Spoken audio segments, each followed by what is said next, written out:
नमस्कार भक्तों, मैं आज आपको सुनाने जा रही हूँ उत्पन्ना एकादशी व्रत कथा। कार्तिक मास के कृष्ण पक्ष की एकादशी तिथि को उत्पन्ना एकादशी कहा जाता है। यह एकादशी बहुत ही पावन, पुण्यदायिनी और मोक्ष प्रदान करने वाली मानी गई है। यह व्रत संसार के समस्त पापों का नाश करने वाला है। कहा गया है कि इसी दिन एकादशी देवी का जन्म हुआ था, इसलिए इसे उत्पन्ना एकादशी कहा जाता है। प्राचीन काल की बात है, सतयुग में मुर नाम का एक अत्यंत शक्तिशाली दैत्य था।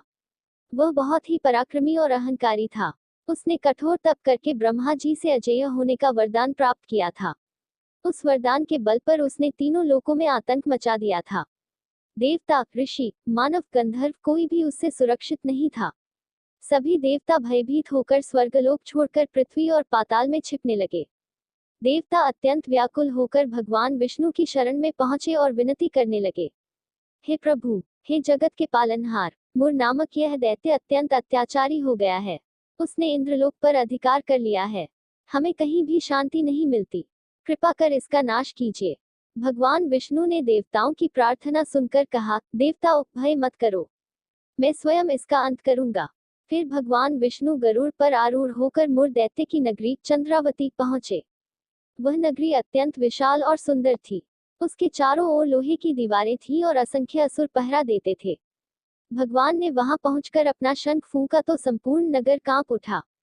मुर दैत्य ने जब यह देखा कि कोई दिव्य पुरुष युद्ध के लिए आया है, तो वह क्रोधित होकर अपने विशाल हाथियों और असुर सेनाओं को लेकर युद्ध भूमि में उतर आया। भगवान विष्णु और मुर दैत्य के बीच भयंकर युद्ध आरंभ हुआ। वह युद्ध हजारों वर्षों तक चलता रहा। भगवान विष्णु ने अपने सुदर्शन चक्र, गदा और धनुष से असुरों का संहार कर दिया। असुरों की सेना नष्ट हो गई, परंतु मुर दैत्य अमर सा युद्ध करता रहा। उसके प्रत्येक वार से पर्वत हिलने लगे। अंत में भगवान ने देखा कि मुर का कोई अंत नहीं हो रहा। वे कुछ क्षण विश्राम करने के लिए बदरिकाश्रम की एक गुफा में गए।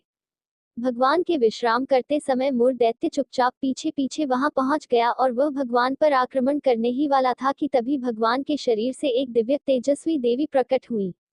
वह देवी अत्यंत सुंदर, प्रकाशमयी और तेज से दीप्त थी। उन्होंने हाथ में शस्त्र उठाया और मुर दैत्य का सिर काट डाला। जब भगवान विष्णु की नींद टूटी और उन्होंने देखा कि मुर दैत्य मारा जा चुका है, तो वे अत्यंत प्रसन्न हुए। उन्होंने उस देवी से कहा, हे देवी, तुमने मेरे शत्रु का संहार किया है। तुम कौन हो? देवी बोली, हे प्रभु, मैं आपके तेज से उत्पन्न हुई हूँ, आपके शरीर से प्रकट हुई हूँ। आपका यह विश्राम एक दिव्य तिथि पर हुआ था, इसलिए मेरा नाम एकादशी कहलाया। भगवान विष्णु बोले, हे देवी, तुमने धर्म की रक्षा के लिए असुर का वध किया है। अब से तुम समस्त व्रतों में श्रेष्ठ व्रत बनोगी। जो भी व्यक्ति इस तिथि को उपवास करेगा, वह सभी पापों से मुक्त होकर मोक्ष को प्राप्त करेगा। फिर भगवान ने देवताओं को बुलाकर घोषणा की, देवताओं, यह एकादशी देवी सभी पापों का नाश करने वाली है। यह मेरे समान पूजनीय है। जो भी मनुष्य इस दिन व्रत रखेगा, वह मेरे धाम में स्थान पाएगा। उस दिन से यह तिथि उत्पन्ना एकादशी के नाम से प्रसिद्ध हुई। उत्पन्ना एकादशी व्रत विधि और महत्व। उत्पन्ना एकादशी के दिन प्रातः स्नान करके भगवान विष्णु का ध्यान करना चाहिए। पीले वस्त्र धारण करें और स्वच्छ मन से व्रत का संकल्प लें। पूजन में तुलसी दल, पीले पुष्प, धूप, दीप, चंदन और फल अर्पित करें। भगवान को पीले व्यंजन, दूध और पंचामृत से स्नान कराएं। दिन भर निराहार रहें, केवल जल या फलाहार ग्रहण करें। रात भर जागरण कर हरि नाम का संकीर्तन करें। अगले दिन द्वादशी तिथि में ब्राह्मण को भोजन कराकर दान दें और स्वयं व्रत पारण करें।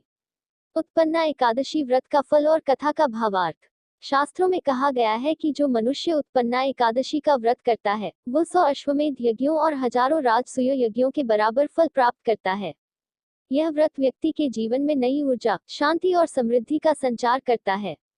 जो इस दिन भगवान विष्णु का ध्यान करता है, उसके घर में दरिद्रता नहीं आती। इस व्रत से समस्त पाप नष्ट होकर आत्मा शुद्ध होती है और मोक्ष का मार्ग प्रशस्त होता है। देवी एकादशी की स्तुति। हे एकादशी देवी, आप भगवान विष्णु के तेज से उत्पन्न हुई। आपने अधर्म का नाश किया और धर्म की स्थापना की।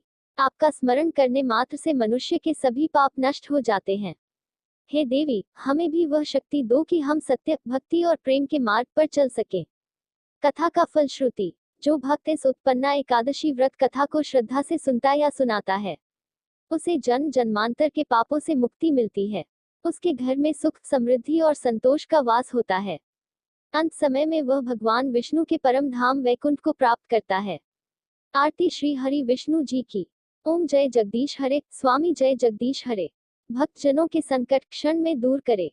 ओम जय जगदीश हरे। जो ध्यावे फल पावे, दुख विनसे मन का। स्वामी दुख विनसे मन का, सुख संपत्ति घर आवे। कष्ट मिटे तन का। ओम जय जगदीश हरे। मात पिता तुम मेरे, शरण गहूं किसकी। स्वामी शरण गहूं किसकी, तुम बिन और न दूजा। आस करूं जिसकी। ओम जय जगदीश हरे। तुम पूर्ण परमात्मा, तुम अंतर्यामी। स्वामी तुम अंतर्यामी, परब्रह्म परमेश्वर। तुम सबके स्वामी। ओम जय जगदीश हरे। तुम करुणा के सागर, तुम पालन करता। स्वामी पालन करता, मैं मूर्ख खल कामी। कृपा करो भरता। ओम जय जगदीश हरे। तुम हो एक अगोचर, सबके प्राणपति। स्वामी सबके प्राणपति, किस विधि मिलूं दया में। तुमको मैं मति। ओम जय जगदीश हरे। दीन बंधु दुखहरता, ठकुरु नाम तिहारो। स्वामी नाम तिहारो, जो कोई नर गावे। फल पावे अपारो। ओम जय जगदीश हरे। भक्तजनों के संकट क्षण में दूर करे। स्वामी क्षण में दूर करे, सुख संपत्ति घर आवे। कष्ट मिटे तन का। ओम जय जगदीश हरे। आरती का फल श्रुति। जो भक्त श्रद्धा भाव से यह आरती करता है, उसके जीवन से दुख, दरिद्रता और भय दूर होते हैं। घर में सुख, शांति और समृद्धि का वास होता है। भगवान विष्णु उस भक्त को अपने धाम का अधिकारी बनाते हैं।